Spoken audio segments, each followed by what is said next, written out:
29 మార్చి తేదీ బోడుపల్ మారుతీనగర్లో జరిగిన హిందూ సమ్మేళనం బహిరంగ సభలో పాల్గొని ప్రసంగించిన శ్రీ దుర్గానందపురి స్వామీజీ.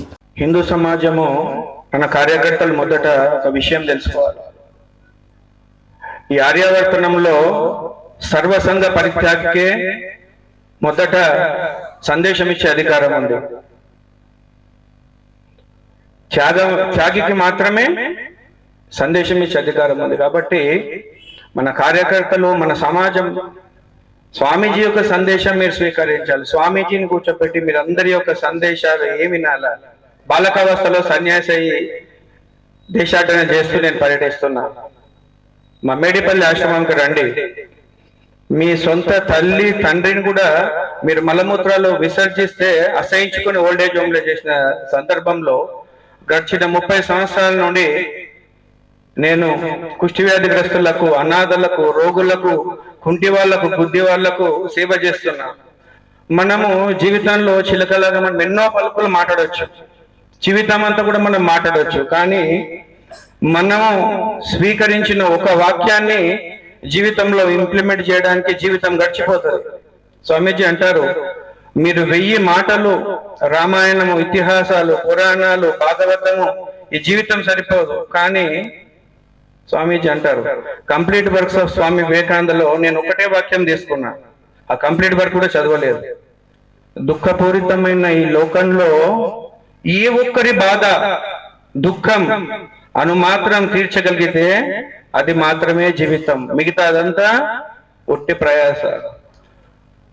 ఒక ప్రవచనకారుడు అంటారనమాట, పెద్ద వర్షం వస్తున్నది, వాళ్ళ ఇంటికి పాలు పోయడానికి ఒక గొల్ల స్త్రీ వస్తుంది. ఎందుకు ఈరోజు రాలేదంటే, పంతులు గారు చాలా పెద్ద వర్షాలు వచ్చినాయి, నది మొత్తం ఉప్పొంగిపోతుంది, నేను ఎట్లా రావాలంటే, ఓ వాళ్ళకి నువ్వు ఏం మాట్లాడుతున్నావు, రామనామంతో భవసాగరాన్ని దాటుతున్నారు, నువ్వు ఈ నది దాటలేవా అన్నప్పుడు అమాయక స్త్రీ కాబట్టి నెక్స్ట్ డే అట్లే చేస్తుంది. ఆమె శ్రీరామ శ్రీరామ శ్రీరామ అని దాటి వచ్చేస్తుంది. ఎట్లా వచ్చగలను ఈ రోజు ఇంకా ఉధృతంగా ప్రవహిస్తుంది కదా అంటే, మీరే చెప్పారు కదా రామనామంతో భవసాగరమే దాటేయొచ్చని, నేను వచ్చేసినాను. ఈయన ప్రయత్నిస్తాడు, లుంగి పైకి అనుకుంటాడు. లుంగి ఎందుకు పైకి అనుకుంటున్నారు మీరు అంటే, వెళ్తే కాలు మునిగిపోతుంది. కాబట్టి ఎవరు ఏది మాట్లాడతారో దాన్ని ఆచరించినప్పుడే కొల్లేటి తాట నుంచి ఈ చివరి నుంచి ఆ చివరి వరకు మనం వేదాంతం మాట్లాడవచ్చు, ఎన్నో విషయాలు మాట్లాడవచ్చు. కానీ మనం ఎక్కడ ఉన్నామో అక్కడే ఉంటాం. కాబట్టి ఏంటంటే గుర్తుపెట్టుకోండి, మీరు హిందువులు ఆచరణ శూన్యులు. 1000 సంవత్సరాల నుండి ఎవరి దేశం పైన దాడి చేసినా, ఆక్రమించినా, దాడి చేసినా కూడా సుప్త చేతనావస్థల శౌర్యం అనేది పూర్తిగా వదిలేసి ఉన్నాం మనం.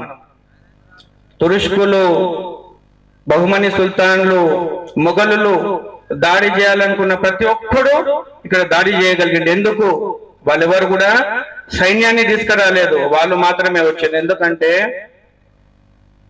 కొద్దిపాటి ధనం గురించి, బంగారం గురించి తమ సోదరుల యొక్క కుతుకలు కోసేవాళ్ళు హిందువులు తప్ప ఇంకెవరు ఉండరు. ఛత్రపతి శివాజీ మహారాజ్ పట్టించింది, ఛత్రపతి సంభాజీ మహారాజుని పట్టింది తోటి సామంతులే. వివేకానందులు వారు అంటారు, ఒక్క 4 హిందువులు కూడా కలిసి పనిచేయలేరు. వైకుంఠ ఏకాదశి రోజుకు నేను చూస్తుంటా, 5 కిలోమీటర్ల వరకు సుదీర్ఘమైన లైన్ ఉంటది.